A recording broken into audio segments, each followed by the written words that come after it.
What is up, homies? Welcome back to another trailer reaction from Heroes Reforged. We're checking out the first teaser trailer for Avengers Doomsday. This has been a very interesting rollout. I went to go see Avatar over the weekend, so I saw this trailer, this teaser on the big screen. So I'm not going into this fresh. I know exactly what happens. I know exactly what it is, and I know what to kind of expect in terms of the rollout for the next couple of weeks, if those rumors are true. So that'll be very interesting.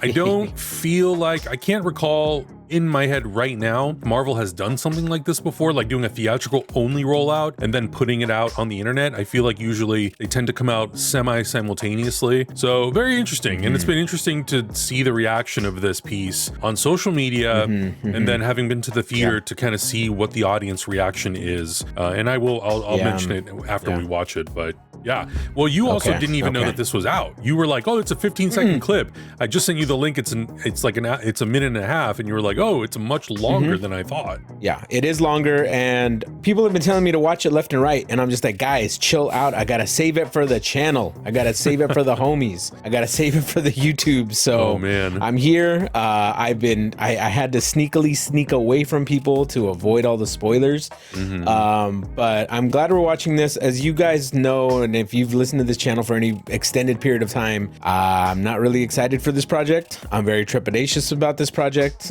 Doom is my favorite character, and I don't know what they're gonna do. Maybe this trailer is gonna change my mind. I don't know. Adam, you'd let us know where the audience reacted and where I didn't, because I'm gonna be like, oh, brother. But yeah, I'm ready to go. I'm ready to go when you are. All right, let's check this out. Here we go. In 3, 2, 1, go.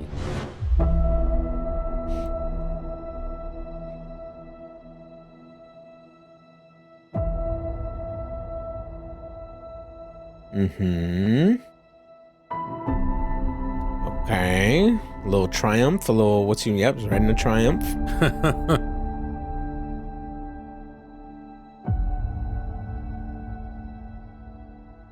I recognize that head shape anywhere. Yeah, right? The most recognizable dome in the MCU. Yeah.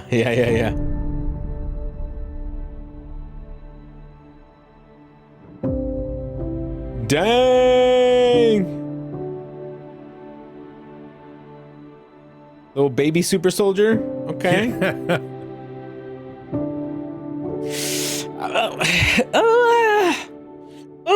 Am I okay with this? Am I not?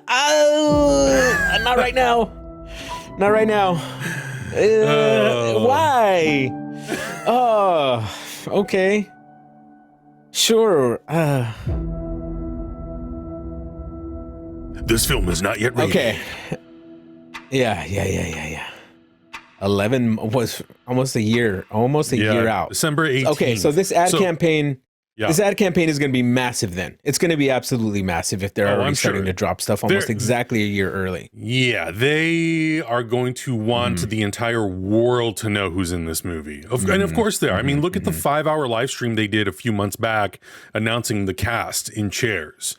You know, we, and when I say we, I mean like a lot of people who are fans of the Marvel Cinematic Universe and Marvel in general. Some of us thought it was really dumb because it was a 5-hour live stream and it's just shifting from chair to chair to chair. But the smart thing is that it got people talking. It got people talking a lot, talking about every single casting, every single character that's going to show up, and you know, them also kind of hinting that that's not all. There's more to come. And this is kind of the first bit of that more to come that we are getting a little bit of a hint of. But I think just like you, there are a lot of people online who have very mixed feelings about this because Chris Evans has talked about endlessly how he's done. And if he's going to come back, it needs to be for a really, really good, compelling reason. And they kind of gave you a little bit of the reasoning why. You know, if you put kids in danger and those kids are a part of the superhero family, then it gives the hero all the reason to come out of retirement to save the universe, basically. But is it going to feel like too much of a retread with what we did with Tony Stark in Endgame? And is it going to be the ultimate end for Captain America or Steve Rogers? You know, like what are we doing with that character? And, you know, I know the Russo brothers have they briefly on social media talked about, you know, like Captain America's our guy. He's the reason we got into all this. So we want to do something with him. And I'm like, that's exciting and that's cool. And I respect that you want to honor the legacy of a character that basically made you a part of the Marvel Cinematic Universe. We talk about this a lot. We talk about undoing endings that feel so good. Yeah. And are they justified? Well, and not even just an ending, right? Like maybe this is a different timeline. Maybe this is something else. But I feel like this is just a huge slap in the face to Anthony Mackie's and his Cap, dude. Like you show 10, 15 seconds of Chris Evans back, and that's all people talk about. And I just hope this doesn't fuel the fire for the not my Cap assholes online, right? The guys that are like, it's got to be Chris Evans and it's going to be Chris Evans no matter what. Right. That's what kind of worries me. Like, yes, his ending was perfect. We know that these timelines are all branching and things can happen. And we've seen younger versions of characters and we've seen people come back and we've seen every iteration of everything that can happen to a character. So having him come back it's okay, but that's really what I'm worried about the most, because I don't want to fuel the fire of progress, basically. I felt like I already said goodbye to Cap. I felt like he got his happy ending. And then for him to come back with a kid, I'm like, okay, are we going to see the Peggy timeline? Are we going to see the timeline where he goes back and he's happy with Peggy? I don't think so, because that Triumph he's writing is a brand new one. So it's not back in whatever timeline he was in with Peggy, right? It's not an old motorcycle. So... Oh, I see what you're saying. Like the motorcycle's too modern for the time that he's in? It's too modern. Exactly. It's too modern. So by the time Cap was old, that bike would have been appropriate on the streets for him to have been riding, right? Older Triumphs have a very different look, a very different, like it's you can tell that it's an older vintage motorcycle when it is. That's a newer riding motorcycle. And I don't know if a lot of people catch that or kind of get that. So it's not an old bike. And that's what gets me worried. I'm like, okay, so what are we doing here? Are we dealing with a different version of Cap? I'm not sure. Are we completely sidelining Anthony Mackie at this point? Like, what are we doing right now? We already brought back Robert Downey Jr. Like, I don't know. What? That would be wild if anyone who watches this movie and knows motorcycles like you do goes, okay, but where is this? Like, that would be insane if that's the one thing that makes this whole logic fall apart, is like, the motorcycle's too new. I'm like, what? You guys really did not think that one through? Well, because I felt like it was very indicative of him being from that timeline, because it's the same house, it's the same kind of look, feel, and vibe, and it's the most logical thing that they would basically go into his timeline to bring him back, to wrap him back into the story of whatever's happening, and that will obviously create a new branched timeline. And then by the end of Secret Wars, I would assume they would wrap it up, fix it, and it would go back to the way it was. Which, look, if you're bringing in Chris Evans, and I think it's also worth mentioning that they don't say Captain America will return in Avengers Doomsday. They say Steve Rogers. So I wonder if that will also be a talking point in the movie of like, listen, I hung up my shield. I'm not Captain America anymore. Sam is Captain America. I'm here as Steve Rogers. I will help. But I'm not Captain America. That's your leader over there. And if they do that and they make it a point to address it in that way, then I think I think it's just good for Sam Wilson, obviously, and it prevents exactly what you're talking about, where people will go, see, they brought back my Captain America because he's my guy and I like him and he's better and all that stuff. If they actually have Steve Rogers directly address that and say, look, I'm not the guy, he is. I'm here to help. So I think if they do it like that, then I think it'll work. And I think we'll be more forgiving that they brought him back. And I don't think it'll step on the legacy of Sam Wilson. I feel like they kind of did that though. I feel like that's what the end of Endgame was, right? Like he was legit passing on the mantle. He was like, no, I'm not going to do this anymore. I'm just going to go be happy. Yeah. And I feel like that was the ending that I wanted for Sam and Cap.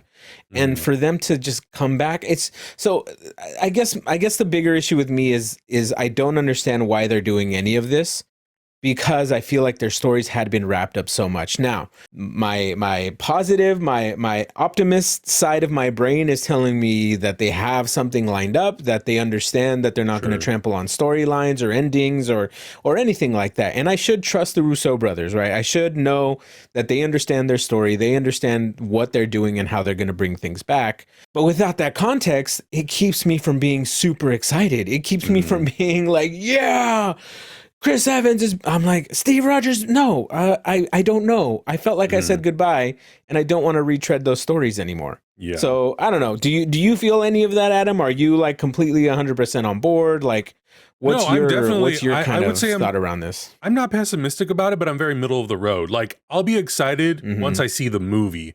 I think the trailers will get me excited because it'll be a visual spectacle.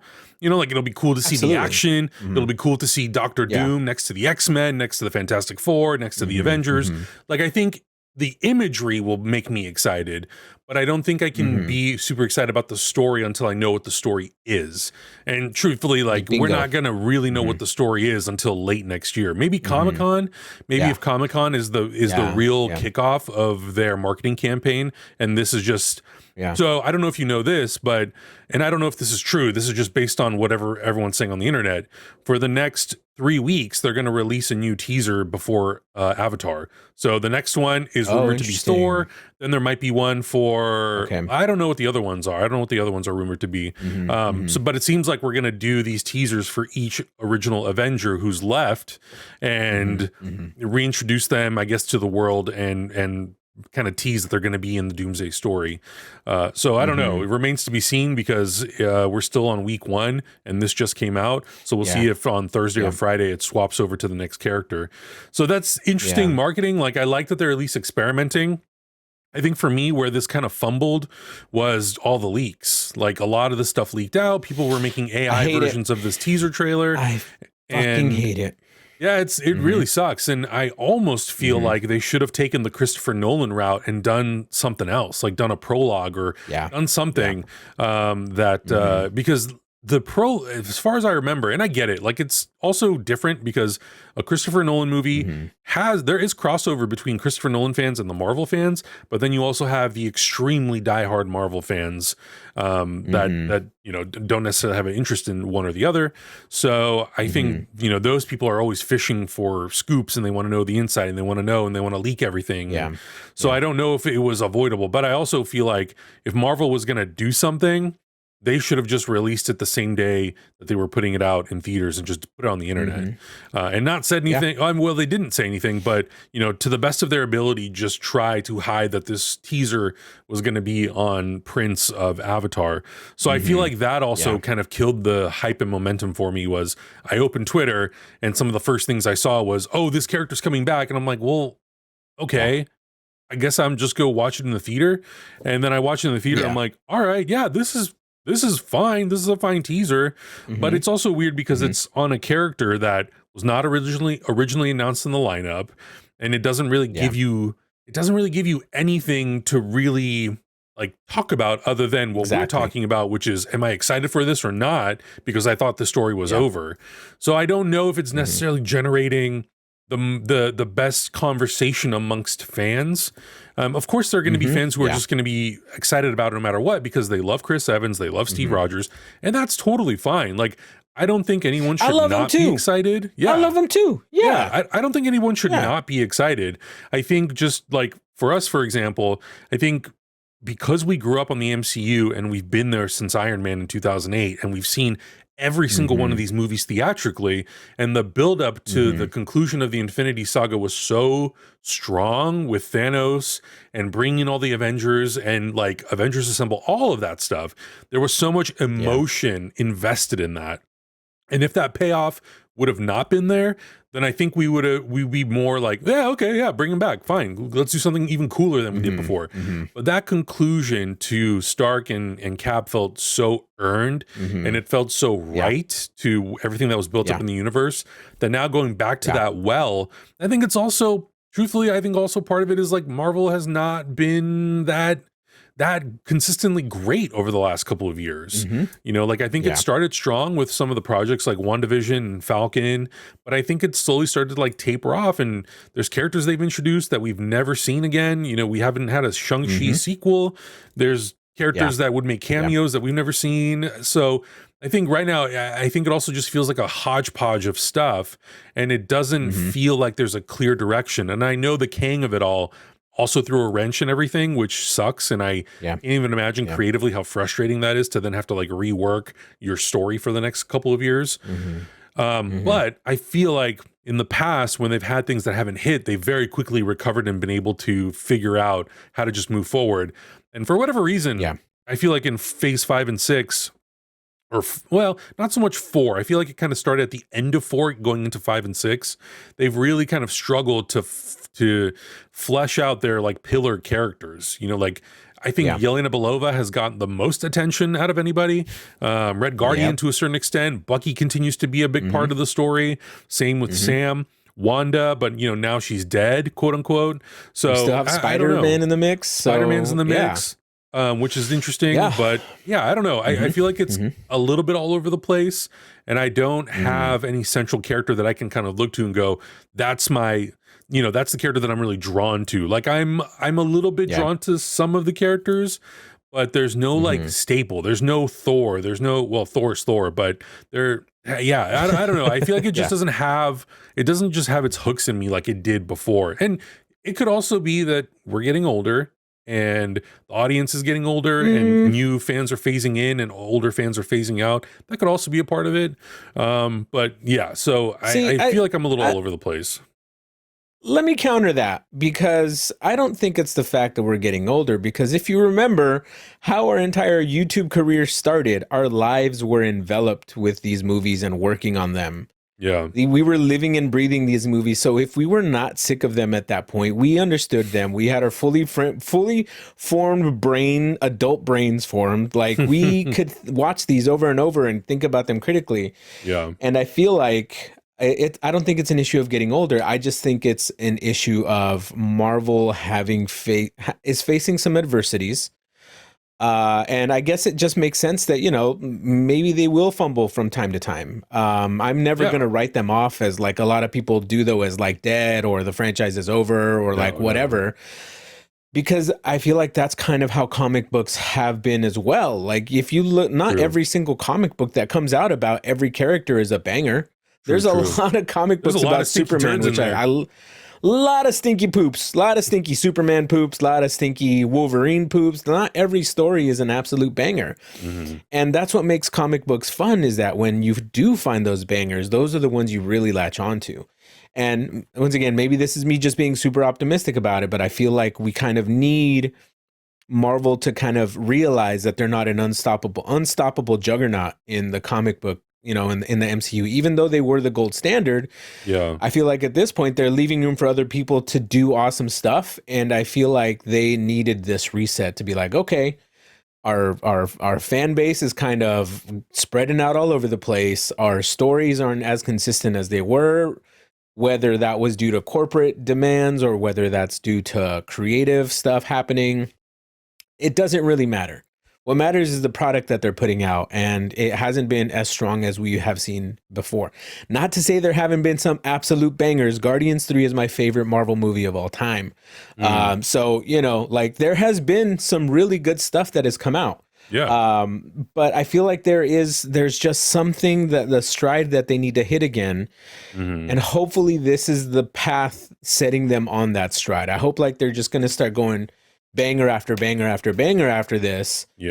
And I think the reason why I'm not, again, super duper excited is because I don't have the context of why all these beloved characters are coming back after such an amazing story arc.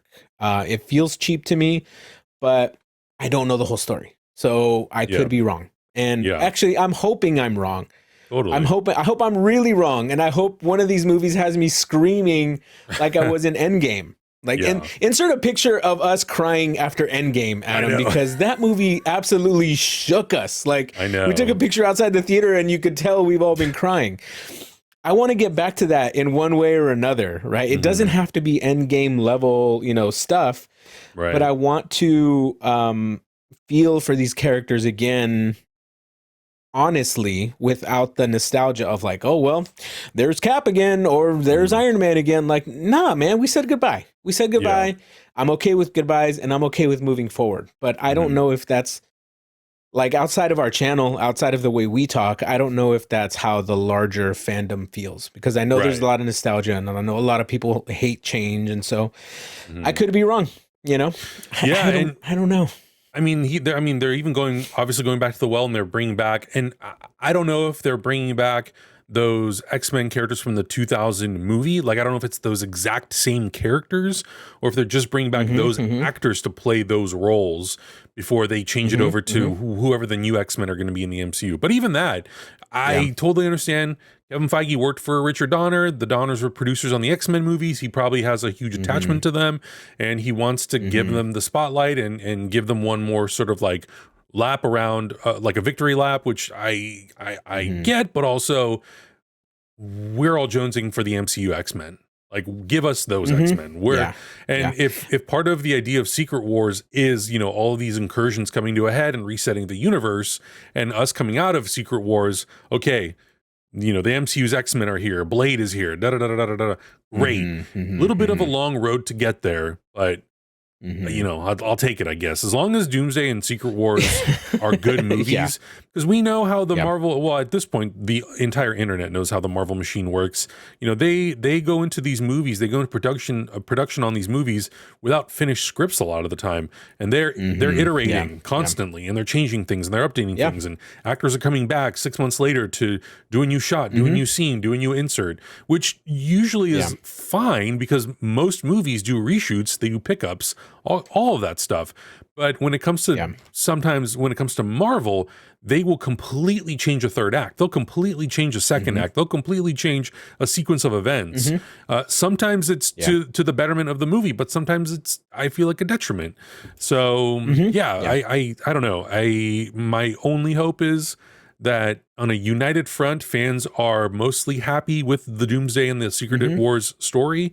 And, maybe next year, the year after, I guess it would be the year after, because that's when Secret Wars comes out, we'll walk out of that movie going, okay, we told those stories. It was good. We're happy. We're satisfied. It didn't do anyone dirty. Anything, it did them even more justice. And now we can move forward. But I would hate it if the next cycle, and I don't think this is the case, I would hate if the next cycle was going back to the well and bringing back a lot of nostalgic stuff again. I mean, that's also my hope as well. It's just that I feel like everything is earned. I feel like everything should have a rhyme and reason. And I feel like this is a good point to pass the torch completely to whatever's coming next. Anything that's coming next, just like, this is the goodbye. Even though we've said goodbye, this is the goodbye. Like, this is your it. second chance goodbye.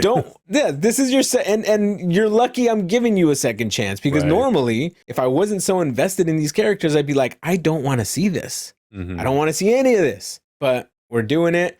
I'm going to try to put on my happy face and go into this and see what's going to happen, because I'm always willing to be wrong and I'm always willing to be surprised. So hopefully it's all planned out, and I hope they got everything nailed down, and just so much unknown. Well, and I think also a big reason for the reason why I feel the way that I feel is that the last 5 projects have not been a build up to this. Right. And that's the big difference between Infinity War, is like when we got to end of phase 2, beginning of phase 3, it was a full build out to Thanos.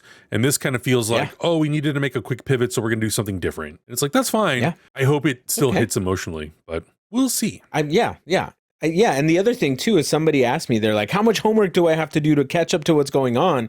And I was like, for the first time, you really don't have to do any homework. There's no direct storylines that are tying into this, and there's not a lot of movies you have to do to watch to catch up to this. This is kind of like, just watch. And I think that's the other thing that's weird about this, is just watch. Okay, fine. Give me my ticket, baby. I'll go watch this. I'll go watch this. I mean, no matter what, we're still going to go opening weekend to see this, because we're going to go out of curiosity and with our fingers crossed behind our backs, hoping that like this is a really good film, and we walk out and we go, All right, they did it. Cool. Yeah. Awesome. I'm happy. I gotcha. And it'll make me that much more excited for Secret Wars. Like I'm already excited for these 2 Avengers movies because they're Avengers films. But I want my enjoyment and my excitement to be one-upped when I walk out of one of these and go, oh, Yeah, all right, next one. Let's go. I'm ready. So we'll see. Yeah. Shall see. We'll see. But guys, let us know your thoughts in the comments below. How did you feel about this rollout for this teaser trailer? How are you feeling about the teaser? How are you feeling about Doomsday and Secret Wars in general? Are you excited? Are you apprehensive? Are you nervous? Give us all of your thoughts. I think there's going to be, I don't think there's going to be a divide, but I think there will be a lot of people who are like just going to be enthusiastic all the way till the end. And I think some people are might be a little bit more like us, where they're going to take it one day at a time, and we'll sort of see as things pan out. But let us know. Check out everything else we're watching. We'll see you guys in the next one. Bye. Bye. Heroes Reforged is gonna react. Heroes Reforged is gonna review. Heroes Reforged is gonna discuss. That's why we are watching.